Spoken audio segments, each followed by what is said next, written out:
আসসালামু আলাইকুম। আপনারা কেমন আছেন? আশা করি ভালো আছেন। আপনাদের সামনে একটি নতুন ভিডিও নিয়ে হাজির হলাম।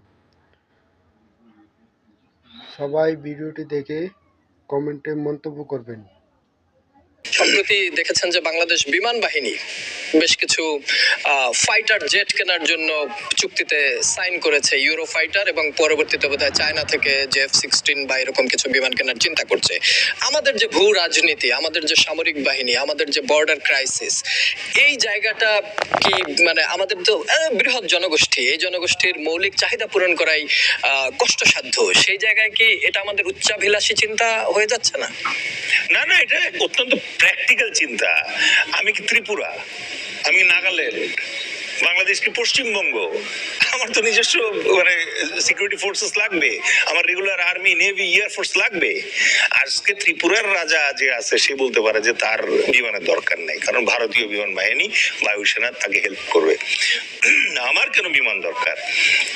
আমার অবশ্যই বিমান দরকার এই কারণে, কারণ হচ্ছে ভারত ইতোমধ্যে বাংলাদেশের যে লালমনিরহাট আমাদের যে বিমানবন্দরটা আছে তার আশেপাশে তাদের কমান্ডো বাহিনীর ক্যান্টনমেন্ট স্থাপন করেছে। তারা অলরেডি ত্রিপুরা এবং অন্যান্য এলাকায় তাদের শক্তি সঞ্চয় করছে। তো এর দ্বারা তারা আমাদেরকে তো বাধ্য করছে আমাদের নিজের দেশের স্বাধীনতা, সার্বভৌমত্ব এবং ভৌগোলিক অখণ্ডতা যেটা আছে সেটা রক্ষা করার জন্য আমরা তো চেষ্টা করবই। এবং তার প্রেক্ষিতেই আমরা যেটা করতেছি, 4th জেনারেশনের আমরা যে J-10C কেনার চেষ্টা করতেছি চায়না থেকে, এর সাথে 4.5 জেনারেশনের আমরা ইউরো ফাইটার যেটা আছে ওটা কেনার চেষ্টা করছি। এই দুইটার কম্বো যদি আমাদের এখানে আসে, প্লাস আমাদের রাডার এবং আমাদের অন্যান্য যে জিনিসগুলো পারচেস গুলো আছে, এই জিনিসগুলো যদি কম্বিনেশন ক্রিয়েট হয়, তাহলে আমার ধারণা ভারত একটা উপযুক্ত শিক্ষা পাবে। শিক্ষাটা কি না, ভারতীয় মানে ভারতকে আমরা পরাভূত করব যুদ্ধে, অথবা ভারতের মানে ভূমি দখল করার চেষ্টা করব, সেই ইচ্ছা আমাদের কখনো নাই। কিন্তু ভারত যে প্রবণতাটা শো করছে তাতে মনে হচ্ছে ভারত বোধহয় বাংলাদেশে যে কোনো মুহূর্তে সামরিক একটা আক্রমণ, সার্জিক্যাল স্ট্রাইক কিছু একটা করার চেষ্টা করতে পারে।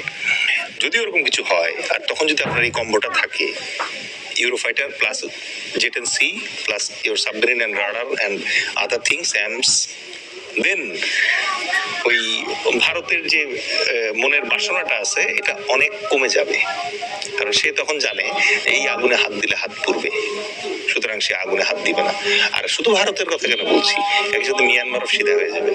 আপনি দেখবেন যে সুর করে এই যে রোহিঙ্গা যেগুলো আছে, আমার মনে হয় ডক্টর মোহাম্মদ ইউনূস বুঝে শুনেই বলছে, এই বিমান কিনবে বলেই বলছে যে রোহিঙ্গারা আগামী ঈদের আগে লাগতে পারে। বিকজ যখন আপনার হাতে এই ক্যাপাসিটি থাকে, তখন আর মনে করেন যে ওই সীমান্তে এসে মিয়ানমার আপনার সাথে লুতুপুতু করার চেষ্টা করবে না, কারণ তখন রেঙ্গুন বলেন আর নিপুদো বলেন আপনার রেঞ্জের ভেতরে ঘুরাই দিয়ে আসবে। আর কেউ যদি জানে যে এখানে হাত দিলে আগুনে পুড়বে, তাহলে নিশ্চয়ই সে হাত দেওয়ার আগে বারংবার চিন্তা করবে যে এখানে হাত দেওয়া ঠিক হবে কিনা। যদি না শিশু অথবা পাগল হয়। ভিডিওটি যদি ভালো লাগে লাইক, শেয়ার, কমেন্ট করে জানাবেন।